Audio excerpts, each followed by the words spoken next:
Welcome everybody to the Friday night Inner Space talk. Today we have the topic Sharpen Your Focus and Manage Your Distractions. Our speaker is joining us from the Blue Mountains in Australia. We have a retreat centre there and Gabriella is based there. And so she's talking to us from Australia. So it's rather early on Saturday morning for Gabriella. 5:30 is it for you? It is 5:30. So it's 5:30 for Gabriella. So thank you for joining us so early, Gabriella. Let me introduce you to your speaker today. So if you were listening to a little chat earlier, you'll have realized that originally Gabrielle Martin was an artist, but has since worked in social development at local government level and ministry level in New Zealand. Currently, she's working locally in the Blue Mountains. She's training and teaching and helping people develop their skills so that they are in a better position to serve their communities. So that's Gabriella. We've asked her to share on a couple of different concepts about focus. So how to manage distractions. At the moment, life is pretty intense. If it's not Zoom, it's the fact that at least in the UK, we're still in lockdown.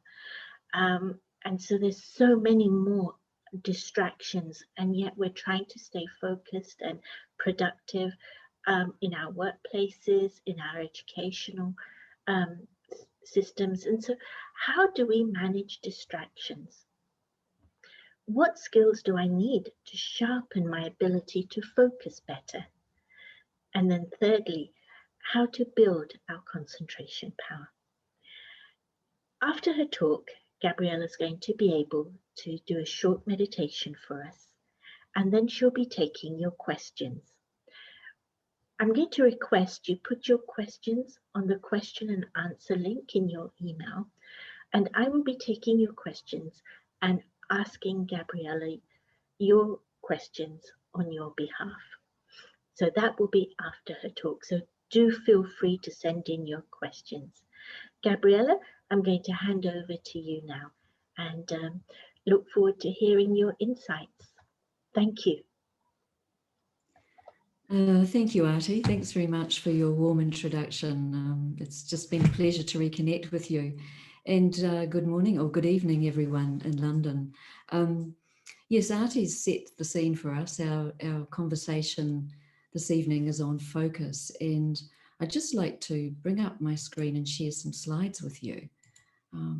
Here we go. I'm hoping you can see the screen. So.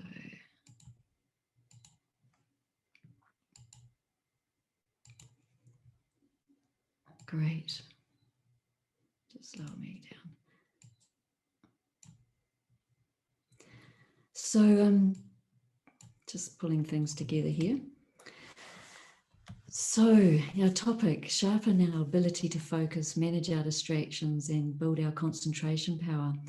And when I began to consider this topic, and it was a little bit random, a random topic, I was a little bit surprised that Artie had asked me to talk on it, but very happy to. And I scanned the popular culture landscape to see what was out there in terms of strategies and tips and what people were advising us to do to improve our focus or improve our concentration power. And I looked at a little bit of the research there as well. And I harnessed this with my own personal experiences of being focused. And there was something that stood out for me during this process, and it was this comment here about focus. And it was coming from people, I think from people working in social development, and they were positioning it very, very clearly and very strongly as a cornerstone. And they were saying that it's a gateway to all thinking, perception, memory, learning, reasoning, problem solving, and decision making. And they're just basically saying that without good focus, all aspects of your ability to think suffer. So if you can't focus effectively, you can't think effectively. And that's fairly fundamental, isn't it? I thought it was they were really positioning it very strongly. And working in social development, I had a quick look at the Australian stats on road crashes. And sure enough, right up there at the top, one of the top 4 causes of fatal car crashes in Australia is driver inattentiveness, or being distracted while we're driving. And, road crashes or driving is just one aspect of our daily living, but this need to be focused and to stay focused is really pivotal to our well-being, quite obviously. And so I wanted to have a look at some of those strategies with you in our conversation. And I also wanted to bring in an approach that I've been experimenting with, and it's about being internally focused. It's an inner approach to focus. So not so much focusing on the external, but looking more at the internal. And that when I have a calm state of mind, then my ability to focus is magnified, is increased. And so it becomes more about a vision-guided life and less about a condition-driven life. So that was what I was going to do with you during our conversation this evening. I hope that meets your expectations. I'm assuming it will. And of course, if it doesn't, you can always ask me questions later and I'll see if I can answer them. So if you're happy with that, we'll get going.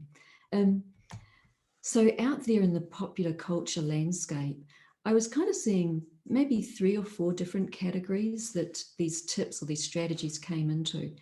And some were to do with my body and my well-being, my health and well-being. Other things were to do with the way I approach my day, how I structure up my day. And then there were other things that were talking very much about my external environment. And the ones I've got on the screen here, Train Your Brain, these things are obviously about my body. And there's lots of games you can do when you Google that will help you do that, ways that you can train your brain to improve your concentration power. And beware that when I did a quick Google, there was something like 376,000 different hits. So there's a lot out there, and which tells us that people are very interested in being able to do this. And there's a lot of people and a lot of experts out there that are giving us different strategies to do this. But some really very obviously basic ones about my body maintenance, my health and well-being. Improve your sleep. And there's a book there by Dr. Sarah Mednick, who's written a book called what's it called? Something like Tips for Better Sleeping, or Take a Nap. And it's about, just taking 20 minutes if you need to have a sleep, because sleep's a great way to be able to regenerate your body and, of course, then focus. But obvious things like take exercise, do it regularly, spend time in nature, and take a break. And there's lots of techniques about that are very, very structured.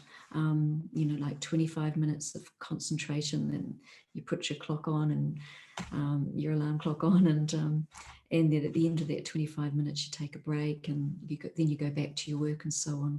So there's a lot of structured techniques out there. Eating healthily and no junk food, that's a bit of a no-brainer, isn't it? That a lot of evidence, and perhaps your personal experience too, will tell you that eating healthily will contribute to your focus a lot more than eating a lot of junk food. And then people were saying things like drinking coffee help. Well, that kind of contradicts, and I'm starting to see a lot of contradictions in the sort of tips that were being offered. But drinking coffee was something that a few people were saying would be useful. But those that talk about sleeping and those 20-minute naps, obviously there's a contradiction there. I think it's important to find what resonates with you. And we were seeing contradictions coming through too in terms of noise or listening to music. And really recent research is saying actually that silence is the best way for the brain to recharge, the mind to regenerate, and then for you to improve your focus that way. Moving on, these are things about structuring your day, making a to-do list. And I heard someone saying recently that the tragedy of the to-do list is that it was made by the person you were yesterday. But look, these things can be really useful. So I'm just quickly scanning them with you. Set up your day the night before. Do the most difficult things first. And I'm sure a lot of us will appreciate what a challenge that can be from time to time. Eliminating distractions, regenerating your energy, and reminding yourself of your ultimate goal. So a lot there in the in your body maintenance and well-being space, as well as a few things about how you might structure your day. And these things were kind of familiar to me in terms of working in social development anyway, but it was good to see them in the popular culture landscape. Here's some things coming through on what obstructs our focus, and I'm sure you're not going to be surprised about these. Open plan offices, and they were the big trend in Australia in, I think, the 80s and in New Zealand. Not sure when they, hit the trend in London, probably before then. But they're really saying now in terms of the research that it actually lowers morale and it lowers productivity.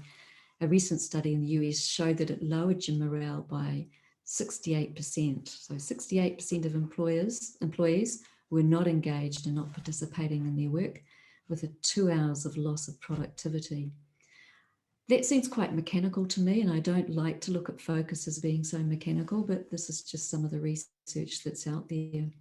But I do know that during the COVID pandemic and now at this point, most of the people in my organisation are working from home, and I do that too.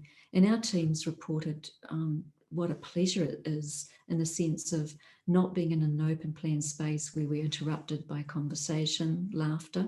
Well, that's a nice thing too, of course, but phones ringing and people coming into the workspace. And I know there's been times when I've been actively thinking in my mind what it is that I'm typing, because the noise levels are so high, and I want to stay focused, and I want to be able to finish a business paper that I'm preparing or whatever it is that I'm doing.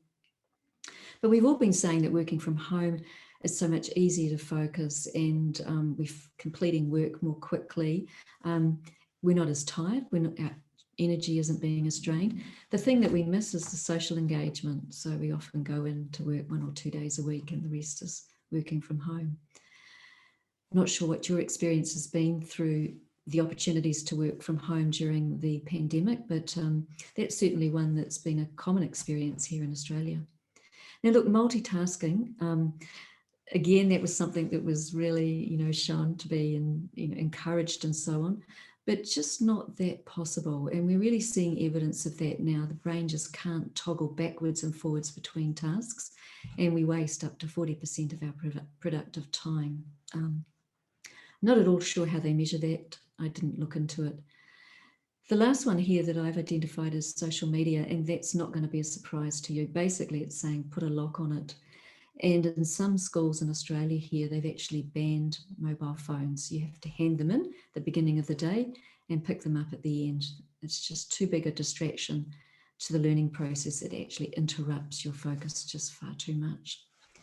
But I think amidst all of this, the essential question here is, what is focus to me, and what kind of conditions are useful to me, and what's my mind space like that is the most productive to being focused? And so I did a little bit of an experiment with my colleagues, and they very graciously participated, and some of the retreat guests and some friends on what it is to focus. And I took them through a little exercise, and I'd like to do it with you too, if you're willing. It'll only take 3 or 4 minutes, maybe not even that. So if you have a pen and paper handy, that's great. If you don't, it doesn't matter. You can just do it in your mind. So just sitting comfortably, and I'd just like you to consider this question. Just think about a moment in your time, in your life, a moment or a time in your life when you felt focused, when you were completely absorbed in what you were doing, what you were thinking or being. Just scan back into your life, maybe a week ago, maybe sometime today, maybe a few years back. See if you can identify a time when you felt really, really focused. You're absorbed, completely participating in what you were doing and what you were thinking. And if you can't find a moment, that's absolutely fine. What I'd like you to do is imagine or visualize a time of yourself. Just visualize or imagine a time when you were focused. So whether it was real or imaginary, it's fine. I'm hoping you've caught a moment, identified one. And now let's unpack that a little bit. What was happening to you and during that moment? So what were you doing? What were your surroundings? Were you alone or were you with others?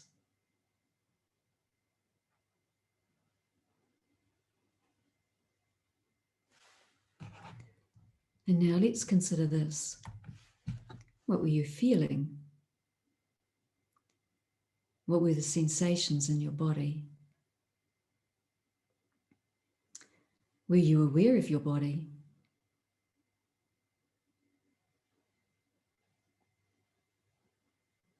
So what was happening in your body space, and what were you feeling? Now let's look at this. This is about time. Were you aware of time? Was it vast? Or did time slip by unnoticed? Was time pressured?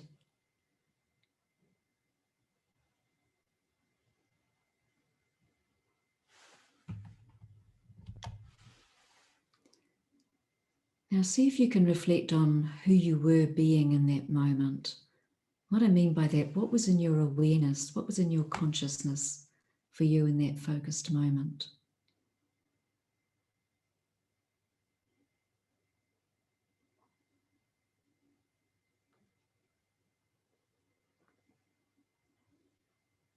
So you've scanned you found a moment when you were focused in your life, and you've started to unpack it. And unfortunately, I can't see you and I can't hear you, but I did this little exercise with, as I said, some people here in Australia, and we found that despite the different scenarios that we'd selected, our experience of being focused was fairly similar, and I'd like to share those with you.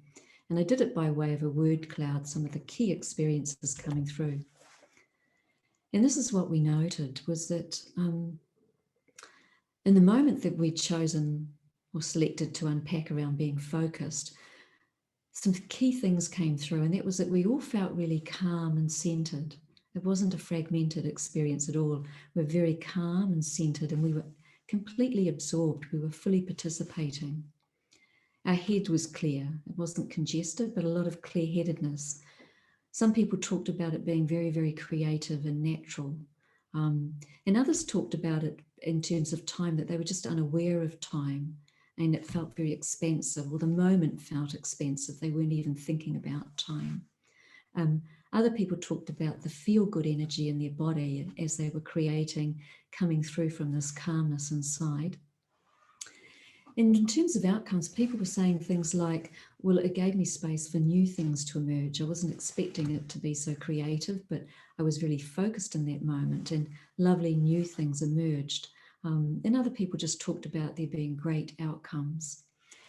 So this conversation, or this response, and putting it together that way, I got into a conversation about what was it like when we weren't focused. And this is what came up. So quite a different landscape, isn't it? Quite a different headspace. And it's not to say that when I'm distracted, that all distractions are bad or wrong or not helpful. Some distractions are really useful, actually. They can be moments when I'm taking a breather. They can be moments when I'm allowing new things to emerge, or maybe there being moments when the subconscious is coming through. But you'll be the best judge of that, whether your distraction is useful or whether it's actually a hindrance. But in those really distracted, hard to focus moments, these are the things that we noted were happening for us. First of all, overwhelmingly, everyone was saying our thoughts were just too fast. We felt agitated in our body, feeling like being under the pump, under pressure. Our relationship to time changed. Just too many thoughts all over the place. Overthinking, some of these other keywords coming through, being really uncentered, too much pressure, too much noise. Multitasking came in again. They felt like they were just moving from task to task and not completing them. Some people talking about phones ringing, tired, agitated, all these kinds of things coming through, couldn't concentrate. In terms of outcomes, some people were saying things that they were restless, they couldn't get it, resentful of the distractions, and making mistakes, low productivity. So quite a different headspace, isn't it, between being focused, my headspace is so different, and so the outcomes, and when I'm not focused. Excuse me.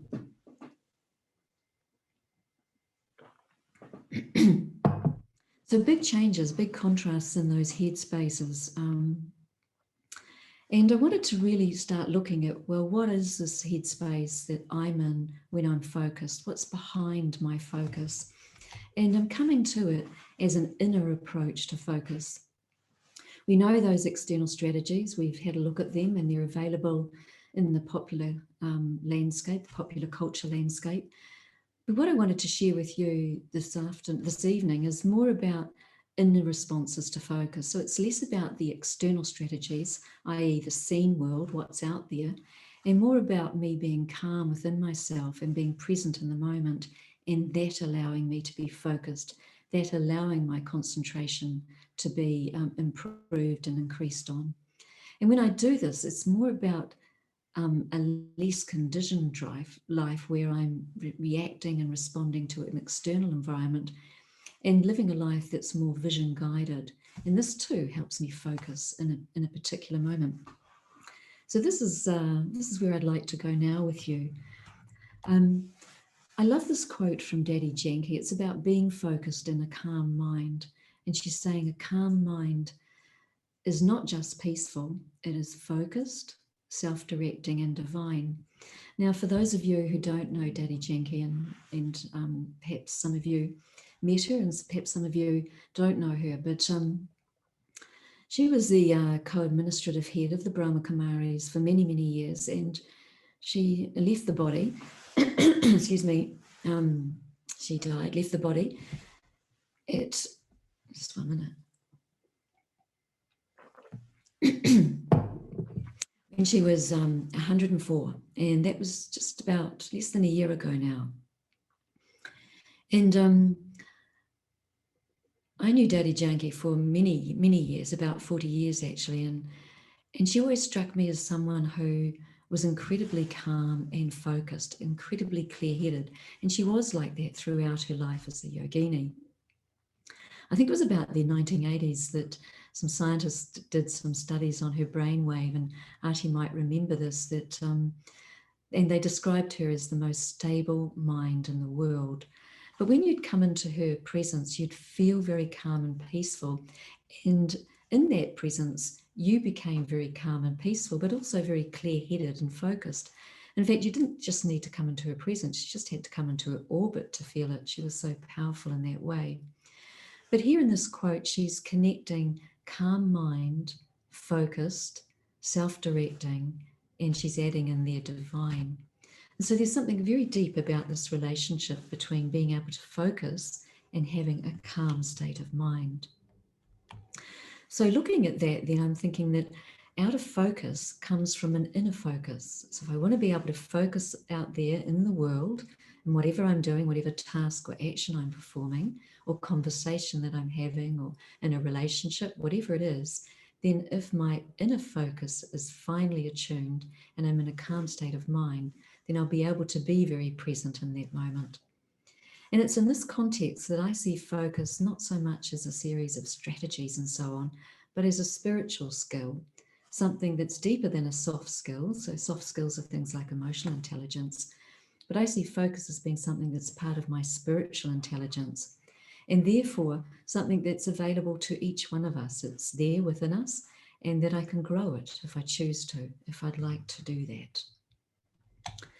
And one of the ways that I do that and have been doing it is through meditation. And when I started to learn Raja Yoga meditation, which is the method that I do, I wasn't learning it to be better focused or anything like that. That's actually just an outcome, as is concentration, improving your concentration power. But as a daily practitioner of meditation, I do note how much my focus has improved, how much my concentration has improved, and also how much more effective and efficient I've become. Not the reason that I meditated in the first instance, but a beautiful outcome. And one of the things that I like about Raj Yoga meditation is that it's open-eyed. And you know, when you're at work or just in the course of the day, of course you need your eyes open. But if I've learned to meditate and hold and able to hold that consciousness that I have when I'm meditating during the day, and my eyes are open, obviously, then I can hold that consciousness and bring that consciousness more easily into the actions that I'm performing, the tasks that I'm doing, and so on, and into the interactions that I'm having with people. So it's a great way to meditate because it's very practical. And I found that to be of great use in my working life, but also just in my whole living, being able to hold that calm consciousness. It's silent, which is useful, and it's also thought-based. So there's no mantras, but I'm learning to focus my thoughts, absolutely focus my thoughts and direct my thoughts so that they're positive, they're calm, they're positive, they're elevated. And of course, the outcome then is focused. It is accessible and it's free, and there's a lot out there in the spiritual marketplace. So if you're looking, that may be something that attracts you, that it's free of charge. And it is free of charge because people volunteer their time to teach it because they've experienced so much benefit from it. So that's probably my first kind of, I wouldn't call it a strategy, but an application, in the sense that if I'm wanting to be better focused in my life, if I want to improve it, then a calm state of mind is a beginning point, and meditation is one of the things that really does help that. But there's other things to consider as well, and this whole thing about observing my state of mind. I've put up a few words here: overthinking, self-doubt, and blaming others. And you know, when we step into a path of self-reflection or personal self-development, or just the desire to be able to improve my focus and minimize my distractions, I think a lot comes up in our headspace. And these three things tend to be what intrudes our headspace and causes distraction. And it's really understandable. We step into the space and we bring with us our baggage, and we all have a big story, don't we? And some of that story is about our own self-doubt, you know, thinking that I'm not good enough, or that I'm not worthy enough, or I can't do something. And often our thoughts or a task is interrupted by this type of thinking. And I don't know about you, but most people who come to our retreats, and a practice that I've been working on is this practice to not overthink. Some social scientists say that we have about 50,000 to 70,000 thoughts a day. That's a lot of thinking, a lot going on in our headspace. But this overthinking, thinking of things of the past, or thinking of things with anxiety as we forecast the future, but not being present and not being able to focus for that reason. And blaming others is another one too. We have a bit of a habit to attribute our pain or our misfortune or our suffering to other people. And what you might note when you're focusing is this is where your mind goes, to these sorts of things. So becoming aware of my distracting thoughts and changing them is key to being able to stay focused. So all I need to do is actually this little technique called SOS, and it's one that I love. And I think the more you practice it, the better you get at it. And it just means stand back, observe, and stare. And I think of it as a little meditation technique, really. So I'm trying to focus on a task, or I am focusing on it, and I find myself being distracted, or I'm in a conversation and my mind's going somewhere else. What I'm going to do is I just note it. I stand back and I'm noting it. And I observe what's coming onto the screen of my mind, what's interrupting my focus, and I park it. And a distracted thought is just something that I'm having at the wrong time. It's not necessarily wrong or good or bad, but it's just interrupting my focus. So I observe it, I park it, and then I steer my mind where I want it to go. So stand back, observe, and steer. It's a lovely little technique. It's easy to remember, and it's something that you can do while you're staying in the moment, you know, while you're staying engaged with your task, but you've been a little bit distracted. There's something else that I wanted to share with you, and that's about filling your mind with calm and positive thoughts. And this is one thing that I like to do. And it's about practicing gratitude every day, every day. So I'm keeping my thoughts in the up cycle, and I'm keeping my mind calm and positive, and therefore improving my ability to focus during the day. Now, I'm going to tell you a little story here. A few years back, I was doing a job that I'd chosen to do, and it wasn't my dream job, but it was a job that I wanted to do because I knew that it would take a certain amount of my energy, and that was great. And I was very happy to contribute in that way. But I wanted to use a lot of my other energy to start up something else in my life. And so this particular employment, as I said, wasn't a dream job, but it was one that I was wanting to do and wanting to contribute to as well. And one of the things I was aware of is that probably within about 3 or 4 months, I could be quite bored in that job. And I really didn't want that to happen because, as I say, I wanted to contribute and be fully present in it. And so I put into my log on and my password the word grateful. And so every time I logged on at work, I was reminding myself to be grateful. And I'd find things to be grateful about, to appreciate. And after a while, it just was no effort to do that at all. It was just so totally easy to do it.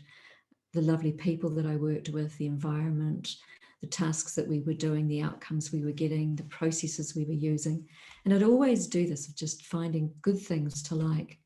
It's a lovely protection in terms of your mind and your mental energy, and being able to maintain your mental energy to stay focused. But it's just a gorgeous way to enjoy your day and enjoy each other as well. So those two combinations of having a little technique there for when you do get distracted, your SOS, but buffering yourself and keeping yourself really energized through practicing gratitude. Here's another one that I think is really useful. It's about inner peace pauses to stay focused. So even during the day, you find that you get congested and your mind gets tired or perhaps confused. And you want to keep yourself fresh. We keep ourselves fresh in terms of our body. We make sure we're well hydrated, lots of glasses of water or whatever it is, and looking after our body. But I need to really take care of my mind as well. And these little peace pauses are great during the day. They're just 60 seconds of when I step back from what I'm doing. And especially if you've learnt to meditate with your eyes open, it's totally invisible what you're doing. People won't even realize around you that you've just stepped out of the external environment for 60 seconds and stepped into your internal environment, your unseen world, your inner landscape, turned inwards to do a recharge. And silence is for the brain. It's wonderful oxygen, just as water hydrates the body, And so this is the little thing that I do. It's called a peace pause. The one that I've used sometimes is Just a Minute. You might know about it, justaminute.org. It's a free download, and a great way to remind yourself to take those little step backs from the hustle and the bustle to keep yourself highly energized and focused. And of course, when you need to do it is when you think you haven't got time, but actually that's when you most need to meditate, to take that little peace pause.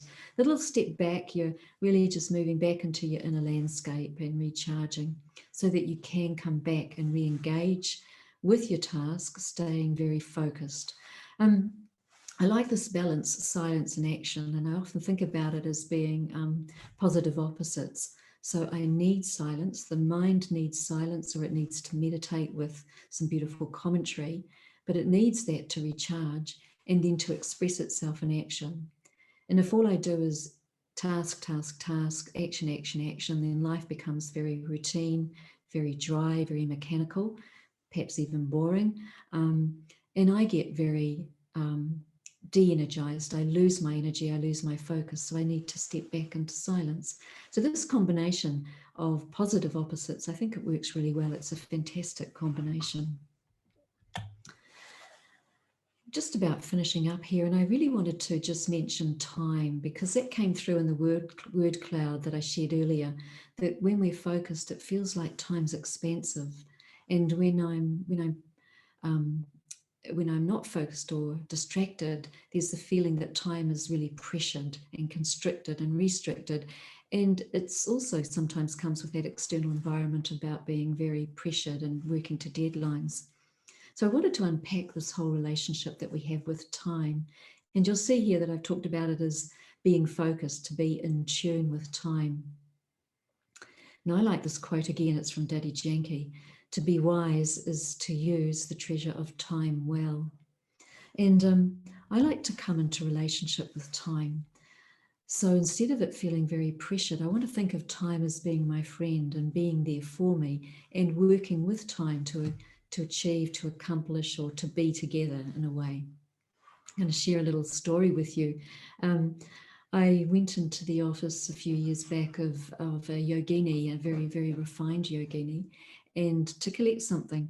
And as I was in her office, I saw on her coffee table a huge ream of single sheets, A3, A4 sheets of paper, and it was really thick. And I could see that each sheet was a different email requiring a different response and requiring her time, obviously. And she just said to me that it was what she was doing before the next class. And I looked at it and I thought, gosh, the next class is about 40 minutes away. That's a lot to do. And I just wondered about the bandwidth. Certainly the capability was there, but the bandwidth, the capacity to work with something that required a lot of attention in such a short space of time. And she must have picked up my thought, because she just flicked through the sheet, with her thumb and her forefinger, the wad of paper. And as she did that, she said, if I stay calm enough, I'll be able to do it. And you never know when someone says something significant to you that you're going to remember, and it's always gorgeous when those moments happen. And that was something that was said to me that I've remembered over many years, and I've really experimented with and explored this whole relationship to time, because what she was saying there was time opens up. If I'm calm enough and I'm doing this work, these tasks that need to be done, then I can be very respectful of time. And in that space of calmness, in that space of being, and therefore being focused and being attentive, that time opens up, it expands. And I've had lots of experiences like that too. And I think it's a lovely way of coming into relationship with time, rather than it being, I've got to manage time and I've got to conquer time. It's one of relationship, and a very beautiful way to relate to it. And in connection with time, well, there's often those moments about procrastination. And I think you need to be very judicious about this and self-reflective.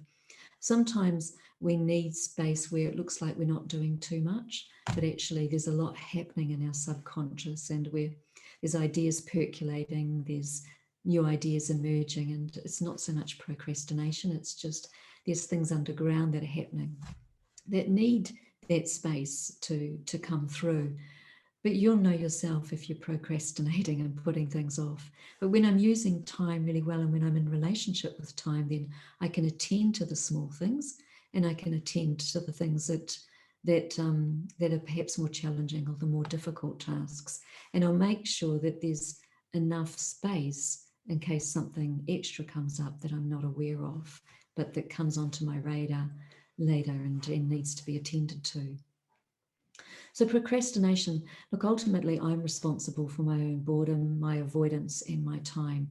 So that's really is a very empowering way to look at procrastination. But as I say, if I'm really honest, I'll be able to work out whether this is downtime that I need just to be able to let new things emerge, And a lot of people talk about the great ideas that happen when they're gardening and they're not thinking analytically. They're allowing their creativity to come through. Or whether indeed I'm procrastinating.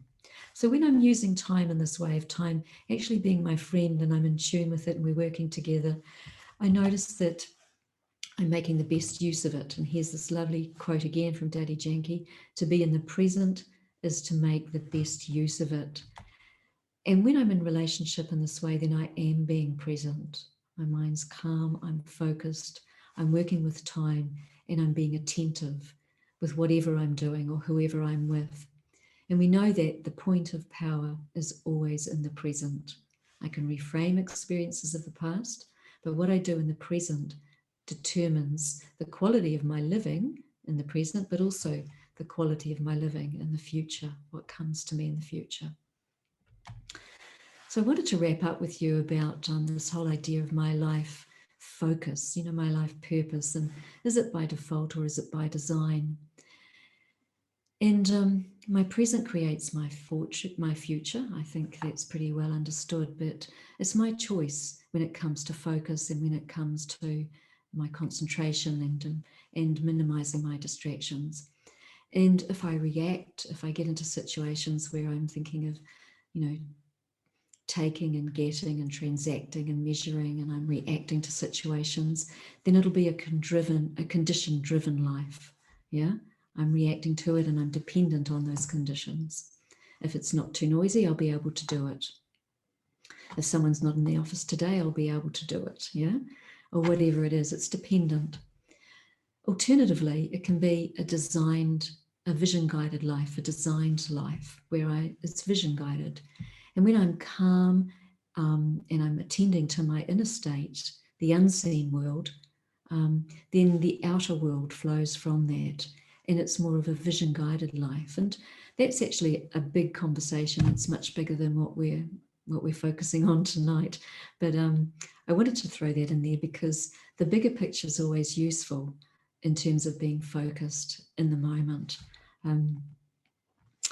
So I think that's about it. I'd like to pause there with you, and it might be useful for us to go into a meditation together. So let's see. Yes, it rests on what I choose to focus on today. So look, let's do a meditation together on focus and see where that takes us. So if you'd just like to sit comfortably, I've put an image on my screen that you might like to focus on if you choose to keep your eyes open.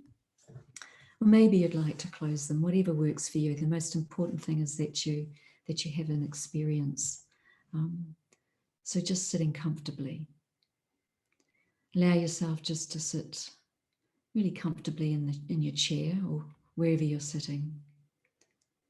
And begin to feel your body relaxing and coming into stillness.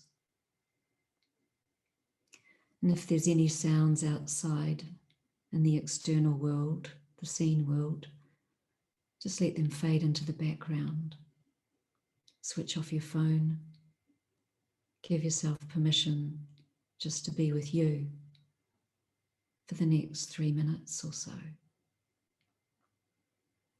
I'm making my environment free from distractions. And now, just for a moment, put aside the unseen world, the roles that you play, the responsibilities that you may have, and move away from the identity you get from the markers of your body, like your age, your gender, your race, your nationality, and so on. Yes, that's right.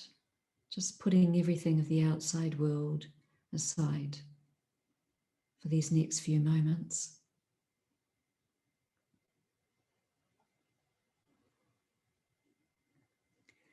And so feeling my body relaxing, my body gives me permission to turn within. And I set my intention for this meditation. I wish to experience my own unique inner vibration of calmness.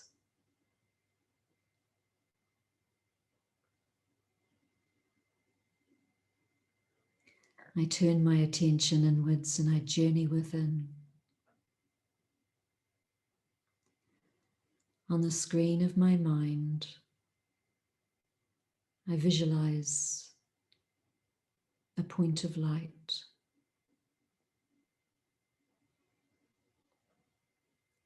It is as if I am looking into a spiritual mirror. And in this spiritual mirror, I see myself in my soul form, a point of light with my own unique vibration and energy. That's me, this infinitesimal point of light radiating in the center of my forehead. And I allow myself to feel my own inner calmness, so peaceful, so still. It feels like gentle waves of peace washing over me and radiating from me. And I feel centered and secure. I'm absorbed in this calm sea of tranquility. And I notice that my thoughts have slowed down completely. It's as if there's just calmness here in this space. My mind is calm. My mind is self-directing and focused. I am the creator. And I become aware of my natural ability to direct my thoughts and focus on what is the things that I choose to focus on.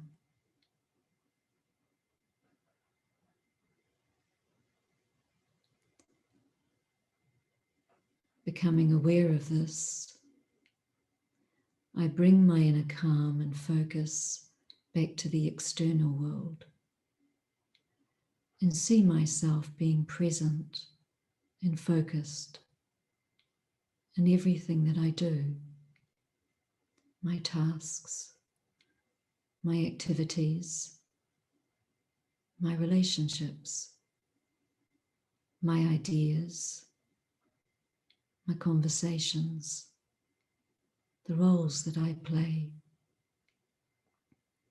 I choose what I absorb and what I observe.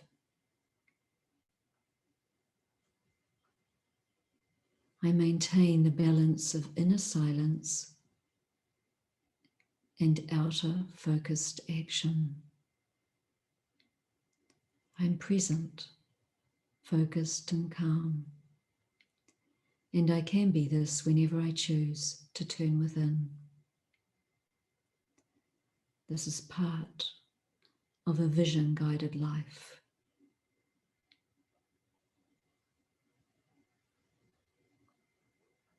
And I bring myself back to this moment. Focused and calm. Om Shanti.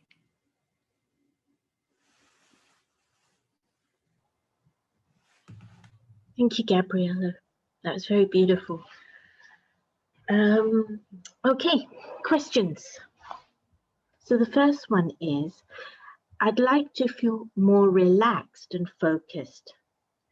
Currently, what happens to me is I get tense when I focus, especially when there's a lot of detailed work. What can I do to help this process?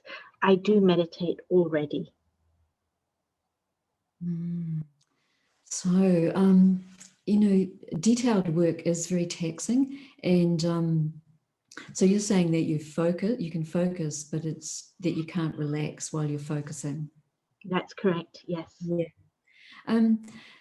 Look, it is a little bit of an art, but I guess the first thing there is that you're really aware of it. So, and realization is a great way to bring about change. It is about practicing, actually, and some of the work that I've done, it has been very detailed, and at the end of it, I'm very absorbed in it, and perhaps sometimes we can be over-absorbed, and it might be a thing of just actually making yourself take breaks from it so that you're not staying really absorbed for many, many hours at a time without actually taking what you need for your body to be relaxed. If you're really calm as you create and do your detailed work, it's unlikely that you'd be really tense in your body, because when your mind is calm, then it flows into your body. But if it's like a structural thing, then there's obviously things that you can do there ergonomically and so on. But if I was in that situation, I'd be really looking to see if I'm, just to be taking actual stretch breaks during that period of concentration when I'm actually really focused and performing some activity. Maybe the peace pauses would help, where you're really just getting up, moving your body and giving yourself that 60-second peace pause and in a break. It's a little bit of an art, but I think it's just practice and practice. When I worked as an artist, I could design things and all day and go home and still do it. Maybe I was really young then and didn't notice the impact it was having on my body. I'm not sure.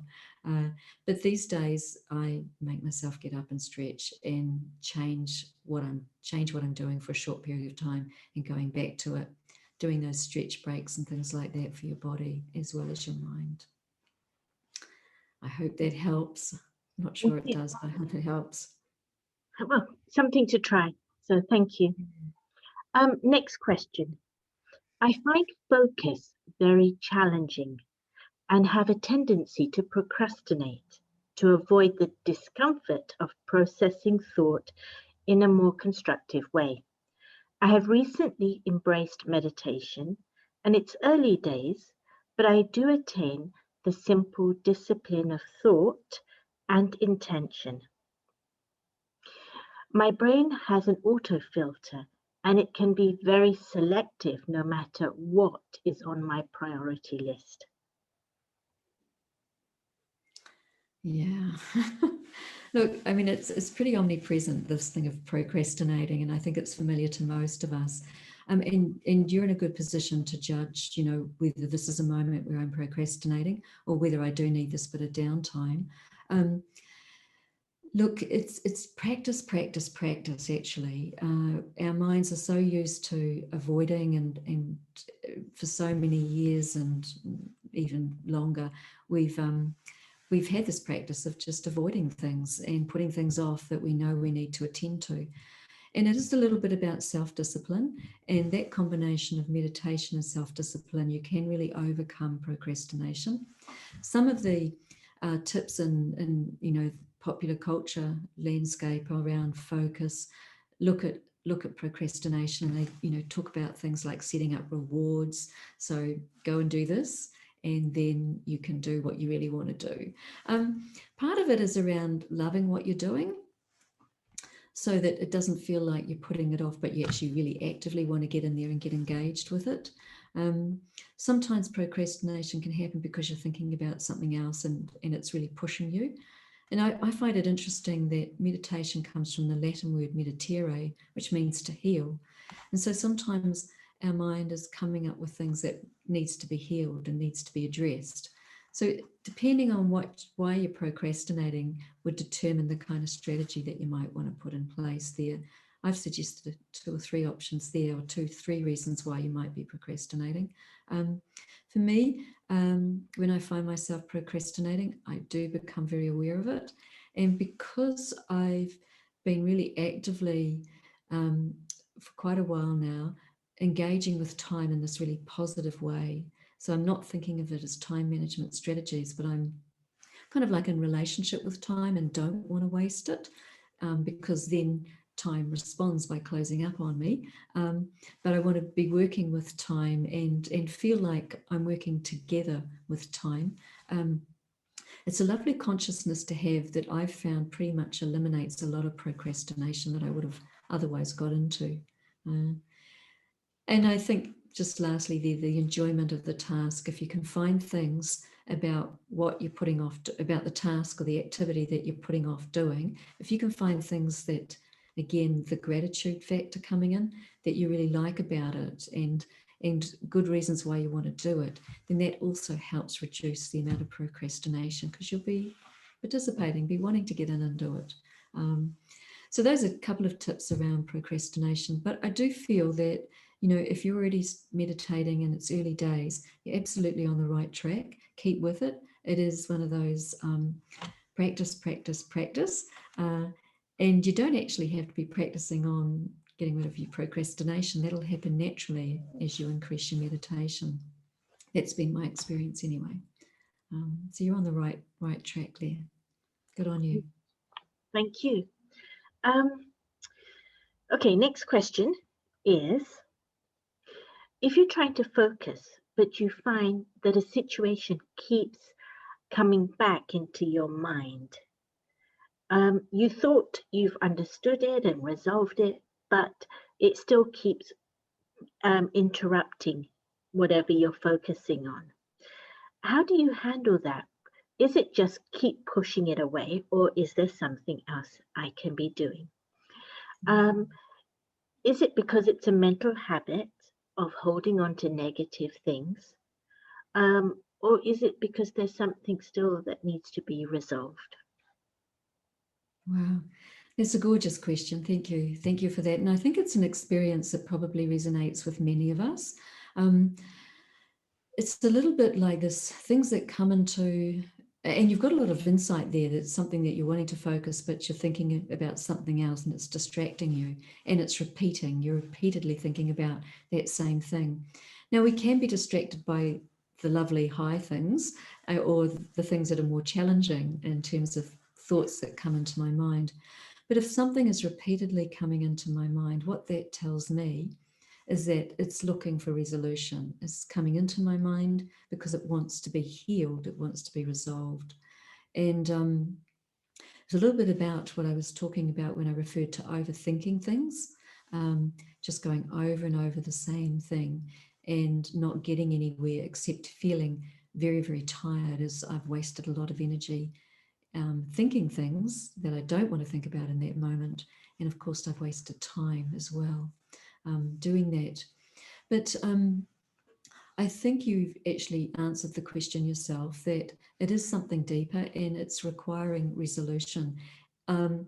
So you can still do all the tasks that you need to do, but tell yourself that you're going to resolve it. And it may be something that needs to be resolved in meditation.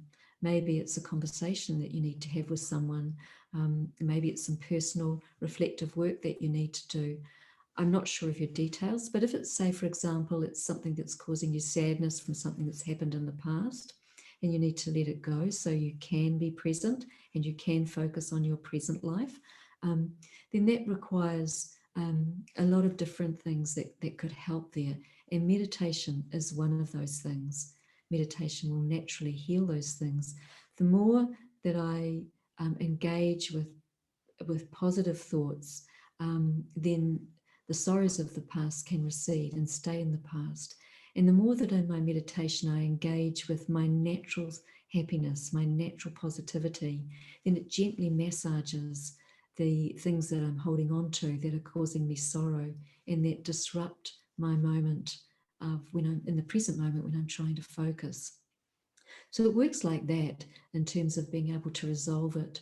Sometimes it's the inner, well, it's not just one thing or another. You can use this combination of your meditation. And the example I gave was a sad moment, then just massaging it away with engaging with myself internally as my own natural happiness. And I haven't focused on this in our conversation tonight, but if you have a sense of the divine, then coloring yourself with the company of the divine and bring in that natural happiness and calmness so that it eases the sadness that you might be experiencing that's distracting you during your day. So it does take a little bit of time, but it does resolve. And these are some strategies that I've personally used to good effect in terms of being interrupted by a repeated pattern of thinking and wanting to change it and bring it into equilibrium. Yeah, hopefully that will help. Thank you. The next question is again about procrastination, but you might be able to take it in another direction. This is also from an artist. The person is an actor and dancer. And they're saying that they struggle with their relationship with time. Either they get too task driven or annoyingly procrastinate. They've tried to work on how to make it work seamlessly for them, but it has been a struggle. And when you do have downtime, it becomes a bit of a super guilty session. So how do you stop the guilt and kind of find a balance and equilibrium between going full on and being task driven or annoyingly procrastinate? Gosh, you've summed up an experience I think that we all have, and you've summed it up really, really well.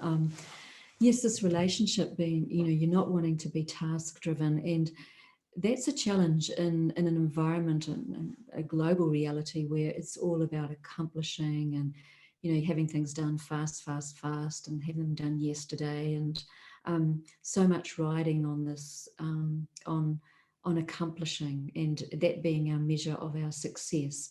And then, when you do take time out feeling guilty about it, it's such a, I guess that last slide I shared with you about a condition-driven life, and that's part of what a condition-driven life is like, and wanting to be able to move to a more vision-guided life where I'm not thinking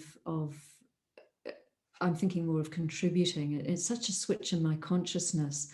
And I think that's really what it's required, that a switch in our consciousness, so that, yes, we're still doing those things, but my approach to doing those things has changed. My consciousness has changed, and the way I'm delivering it, therefore, changes too. So, stepping into, firstly, really appreciating that you need time out and to be able to relax and not beat yourself up about that. So just, getting rid of that, any sense of guilt. And you can do that by really actively engaging in some affirmations. I am worthy. I do deserve this rest. These sorts of things. Find out, do a little bit of time working on some affirmations that allow you to really deeply acknowledge your own self-worth, and that part of your life of balance is taking rest and all the other things that you need to do to keep your life in balance. When I do that and appreciate myself in that way, and it's like self-compassion, it's self-kindness, then I can give to others, but I need to be able to do that for myself first. Moving myself away from being driven, that requires constant attention, really, because we've been programmed that way. It's a very driven life. And I think it begins with some work on a vision-guided life. And some of the things you can do there, especially if you already have, a very open channel of creativity there for you, is there's lots of things there. But one thing that I'm thinking of is to consider, what do I, it's some exercises really. So you need a bit of time to do it, and to self-reflect in this way. But, to ask yourself, what do I really, really love about? And then there's 4 areas. What do I really love the most? And allow yourself to be really free in asking that question, and then bring it into my health and well-being. Yeah. And then bring it into another quadrant, another area about vocation. And it might not be your paid employment, but what would I really love the most about, if I could have anything I wanted, anything that I needed, what do I really love the most about these things? My health and well-being, my vocation, which may not be your job, but your vocation, your reason for being in life, your contribution, about relating and love, my relationships, the way I relate, and then about my time, my money, and freedom. And it's a lovely way to start to engage in a more vision-guided life, and write really freely. It's not bullet points, they're not lists, it's free-form writing. And as you write at least a page on each of those things, you can start to see what it is that you really like and what it is that motivates you, and think about it in your best way, like your higher self speaking. This is what I really most love. And when you start to align your life that way, you find that procrastination just goes, because you're aligning your present. Your present is aligned to what your future wants it to be, your bigger purpose. And I think procrastination is often, sometimes, yes, it is because I've got into a habit of wasting time, and idle moments, and but other times it isn't that. It's necessary to just to recharge a little bit, because in our conscious living we actually don't give time to ourselves to do that. And I think that when you start moving into a more vision guided life, that automatically that driven life recedes. You're responding more from your own inner joy of living and conscious living to what you're wanting to do, rather than thinking I have to do it and I'm reacting in that way to it. So I'm engaging quite differently with it. And if I can see that something I'm doing in the moment isn't, 100% passion for me, but it's where I'm going, then I can bring 100% passion into it, because I can see my bigger picture. I can see my bigger focus there. So that's one of the kind of little strategies that I think are useful when you want to get out of that driven life. It's so full of conditions, it's hard drive, and move into more of a flow with life, and a life that you've created where you're the protagonist rather than, the reactive victim, which can sometimes does go with being very driven, a driven life. The next question is also on procrastination, but it's slightly different. um, the person saying, I often procrastinate when there is fear of the outcome. How do I confront this fear? Wow. Look, I love that question. Thank you for asking it. You know what fear stands for? False evidence appearing real. It's not our nature to be afraid, actually. Your nature is secure, is peace, is calm. Your nature is power. You're naturally strong. This is your nature. This is who you really are. These are your soul qualities. They exist there in your spiritual intelligence, your DNA of the soul. Those are your qualities. It's embedded deeply there. And I think to remind yourself of that is so powerful and so useful when you find yourself in a situation that you're avoiding something because you're afraid of it. Yeah. And we can waste a lot of time just by avoiding something that we know we need to face. It's such a common human experience, isn't it? So my thinking around that is that, to really harness yourself in your own innate, strong, powerful qualities. And to remind yourself too of times, I'm not sure if you're familiar with the cycle of thoughts, and how very quickly we can move from, a very positive thought into a negative state of thinking. And when we're trying to change our cycle of thinking, that you start by reminding yourself of things that you've done well, or things where you've not, in your instance, of times when you've not been afraid. Yeah. And reminding yourself of that, and reminding yourself of times in your life where you've overcome your fear. So you're building up your confidence, your self-confidence. And then perhaps you might want to just pause for a moment and look at the situation that you're afraid of. When we unpack the things that we're afraid of, the things that we're afraid of, there's really nothing there. There's nothing there, particularly when I'm stable in my own sense of who I am and my innate qualities. And really what we realized, that the greatest fear was the fear itself, not the thing behind the fear, or the focus of the fear, the thing that we thought we were afraid of. So there's a lot of different strategies that you can use there to overcome fear. I'm not sure what your fear is, but these are some of the things that help with it. If it's a fear that is, you know, around, maybe it's a conversation that you need to have with someone and you're a bit afraid about it, so a courageous conversation, then practice it. Practice it before. Think about it in your mind. Visualize yourself doing it. Think of the words that you're going to say, and enter it that way. If it's something that you're afraid of, like public speaking, there's plenty of people who come from backgrounds of speech impediments and fear of people, who are brilliant public speakers and have learnt to do that. So I'm not sure what your fear is there, but there's things that you can do, whatever it is, to overcome it. If it's a particular phobia, then look into that, look into the antidote, how you antidote that fear, and it can be more specific. But as a generic approach to fear, it's false evidence appearing real.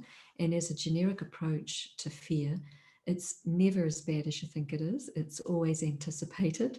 And the third thing about fear is that when I step into my own personal power and a deep appreciation of who I am, my value here is because I exist, I am valued. And those inner soul qualities of your strength, your power, your calm, your wisdom, your courage, these things, bring them forward, and it's a beautiful platform from which to confront any fear. And of course, when you do that, you find that the procrastination ceases. Yeah, it just fades away. Good on you. Good wishes with it. I hope you're going to do it. You're lovely. I do remember a quote from Anaya Nin once, and she said that, and it was a card that I used to have on my wall. She's a writer, as you may well know, and it said, life shrinks or expands according to your courage. Life shrinks or expands according to your courage. And I thought that's a lovely way to approach fear. You know, don't even use the word, see it in the positive. My life will shrink or expand according to my courage. I have courage. Let me step it into this space and apply it here. Wow. Could you repeat the name of the author of that quote? Anaya Nin, Annisnin. I think something like that. All right, thank you. The other question, next question. I feel burnt out by my 30 years of working in the NHS, that's the National Health Service in England or in the UK. How can I restore my mind for concentration and health as I'm retiring soon? Just before you respond, I just want to say thank you for your service. 30 years is no small time of looking after people and their health, and not just the person who's sick, but their families. And so thank you very, very much for doing that. And over to you. Yeah, that's beautiful. And I'd like to echo Artie's comments. Thank you so much for your huge contribution to your community. This whole issue of burnout is so prevalent, isn't it? And it has big implications. It has implications financially. It has implications on our environment, for the people we're in relationship with. It has implications primarily for you, and on your body and your mind. So approaching burnout and how do I recover from it? It's I'm probably not the greatest expert on this, but let me give you a few ideas around it, and then I can share with you, and you can determine if they're useful for you or not. But I think it's really time to put yourself forward firstly, primarily. One of the things that happen that I'm aware of in my career in social development is that carers are often give their care to themselves last. Actually, in a balanced life, we care for ourselves first, because when I'm full, I can then contribute to others. And when I'm working in a system of caring like the NHS, or the equivalent over here is our health service, it's very taxing. It doesn't really look at that equation of care for the self first and then others, it has it the other way around, doesn't it? And so stress and burnout often result. So as you approach your retirement, it really is time for you to readdress that equation and put yourself first. Absolutely. You've served for long enough. And now it's time for you to give that beautiful nurturing and care to yourself physically, and also mentally. Now, mentally, you'll know what to do physically. I'm not sure of your physical landscape, but and what your body needs. If it needs nutrition and health, then there's a lot of alternative therapies around that could help with that. But in terms of your mental landscape, your mind, I do think gentle meditation is the best power that exists, the best healing power, and the best way to restore your mind. Don't try and do challenging tasks. Allow yourself to just, go for a walk in nature and actually not go over all the things that have happened or anything like that, but consciously be aware of where you are and allow the vibrations of the gorgeous trees around you or the beach, wherever you are, to actually enter your mind space and help clean that out and breathe that fresh air. If those things aren't available to you, that's fine. You can visualize it and the impact will be the same. So gentle visualizations of yourself as being restored, and allowing your body and your mind to heal and be restored. And there's some lovely meditation commentaries that I'm sure are available at Inner Space, and a lot of them can be downloaded free as well. The Brahma Kumaris do gorgeous meditations on this. Carmen Warrington here in Australia, and I think her CDs might be available in Inner Space, and Artie can guide you on that. But they're gorgeous meditations that are used to actually regain our mental well-being. And this would be my number one go-to in terms of being able to recharge myself mentally as I am, if I'm in a burnt out space. You deserve it. You totally deserve this time of retirement and to treat yourself, to putting yourself first, you first. If you are interested in any of those CDs, do drop me a line on info@innerspace.org.uk, and we'll definitely help you with acquiring those CDs. Next question. Are you still okay for another few minutes? For another few minutes is fine. It's a Saturday for me, and I am going to be speaking at the retreat or sharing with the retreat guests later this morning, but definitely it's time now, definitely. Okay. All right. So the next question is, I really like the vision created life and would like to be more happy and have more fun.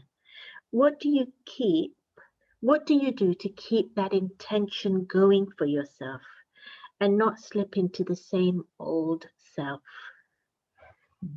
Yeah, it's a lovely process of transition, isn't it? As we allow the things that don't hold us anymore, or the things that to slip away and embrace the new. And it's like a shifting space, isn't it? That period of transition. And actually, we're doing it all the time, but to be consciously aware of it is vision guided rather than morphing into it. Look, it does take a little bit of, it takes your conscious time, actually, your conscious effort. It's not a lot of time, but I think to do that work on a vision guided life so that it works for you. And it's not about, I mentioned those sort of 4 quadrants, if you like. What do I most love? What would I most love in terms of my health and well-being, and visualizing it and seeing it. And it's not about asset building or a to-do list. It's not about that at all. It's about my conscious approach to my health and well-being, my conscious approach to fun and laughter and joy. Yeah. And when you do that exercise, and it's probably something that requires a conversation on its own rather than just this quick answer, but when you do that exercise, things will emerge, and allow it to allow it to unfold, give it some time, go back to it a week later and change it and speak it out loud. And as you do this, you set your intention for it, and it becomes more present in your present life, so that you are not so quickly drawn back to the more mechanical and dry way of doing things. Now, what I want to say here is that it doesn't mean that your outer world will change necessarily. It might, it often does, but you still need to do certain tasks, don't you, for everyday living. But your consciousness, your attitude towards it changes so that you enjoy it. You might find that, like, let's take a mechanical task like doing dishes. And I know there's dishwashers now, but let's go back to the days when you handed your dishes or something like that. Things you've got to do that are every day. You know you've got to do it. And if you want to enjoy it, then it's about my consciousness, isn't it? Because I can't always be laughing with friends or whatever, but I can get that pleasure, that joy of living from my consciousness, with the consciousness that I approach my daily tasks. I'm going to give you a little example. I have a friend who loves ironing his shirts for work, and he would always iron them on a Sunday afternoon if he could. And he did it because he actually really liked ironing. So it wasn't about, reframing his joy for ironing because he already liked it. But because he liked it, he put all that energy into it. And on Monday morning when he got up, he was actually feeling quite stressed about his to-do list. And when he put his shirt on, he felt instantly light. And because when he'd been ironing it the day before, he'd been feeling light and energized, and that vibration had gone into his shirt. So there's a lot to be said about vibrations and how we can impact them on the task that we're doing. So if I'm looking for joy in my life, yes, doing that exercise with the vision guided life will be very, very useful, but also know that I can imbue joy and laughter and fun into my everyday activities if I choose to, depending on my consciousness. So there's always going to be things I need to do. If I can change my attitude to it and therefore change my experience of it by bringing a different consciousness to it. Yeah. Thank you. This is a slightly different take on a similar question I posed to you earlier, I think. The person is able to focus on their tasks and get things done. But as soon as the task is done, they find themselves dwelling on relationship issues that they are facing. So how do you recover from that? It's really lovely that that you're able to focus on a task and get things done, and so that it's not interrupting, your attention to daily living in that sense of being able, because you need to keep those things going. So that's wonderful. As I mentioned before, these are really soul issues here. It's the nature of the soul to be in balance, to be in equilibrium. And when things come to me to be resolved, that's what they're there for. If I'm thinking about them when I'm not performing a task, what it's really saying is, I want to heal. I want to get back into balance on this, whatever the matter is, a ruptured relationship, a fractured self-image, whatever it is, yeah? And so what that tells me is I need to spend some good quality, positive, conscious time exploring that and healing that. And give that gift to yourself. Allow yourself that opportunity. It's presenting because it wants to be resolved, so I need to allow myself the time to do it. There's some thoughts that we can park because they're more to do with ADLs, activities of daily living, and we'll do them later, yeah? But if they're bigger issues, again, there's lots of kind of different techniques out there that can help resolve it. Maybe, counselling is a very useful. Therapy, just to ventilate, can be a good way of helping you come into a process of equilibrium and resolution about a matter that's bothering you. These things are all very good. Well, depending on what they are, I'd advise you to be discerning. But I do think that meditation's a beautiful way to do that. And it's not because I have to go into the detail of it in meditation, but that by filling my mind with positive feelings, good uplifting feelings, it naturally massages away something that needs to be resolved. So that's one aspect. If I'm looking for a solution, then again, I don't have to focus on that in my meditation. I just need to have that in my mind perhaps at the beginning, and then I let it go in my meditation. And again, I'm increasing my beautiful soul space energy in my meditation. And I might find that the solution or the resolution comes to me later, or while I'm having a cup of tea, or while I'm in a quiet time, and not a really heavily active time, but a quiet time, while I'm weeding the garden or something like that. Yeah. And it comes to me, the answer comes to me, and I think, oh yeah, that's what I need to do to resolve this. There's another aspect too that we haven't really focused on in our conversation tonight, but that's my relationship with the divine. And in ruptured relationships in our life, which, you know, each one of us have experienced, perhaps we haven't had the ideal relationship with our father or our mother or a friend or whatever, but the qualities that I get from, say, friendship are qualities of loyalty, of being able to talk very openly, of being able to share good times with, and all these sorts of things. These, in my experience, these are experiences that I can actually have with the divine. So if my trust has been broken in a relationship, by forming that connection with the divine and feeling the trust and the love, the unconditional love that comes from that one, is a beautiful way to heal. And you can do this in your meditation. You journey inwards, really connect with yourself as a soul very deeply, and you start to feel that lovely sense of being centered and focused and stable and calm. And then with the power of your intellect, connecting in with the divine. And when I'm on that vibration, I automatically attract the vibrations of that one. And that one will is constantly there for me, and I'm tapping into these beautiful powers that come from that one and recharge me in that connection and in that relationship. So if it's something, sadness that I'm dwelling on, or a relationship that's ruptured, then in connection again with the divine, I'm able to heal that. Obviously you're aware of it, obviously you're wanting to resolve it. So these are some of the things that you can do to explore it and start to heal it. Wow, thank you. There's lots of people who are saying thank you. They love the way you've put things and made it so accessible, Gabriella. So thank you very, very much for making the time. Gabriella, have a wonderful weekend. Thank you. It's been beautiful sharing with you all. Thank you.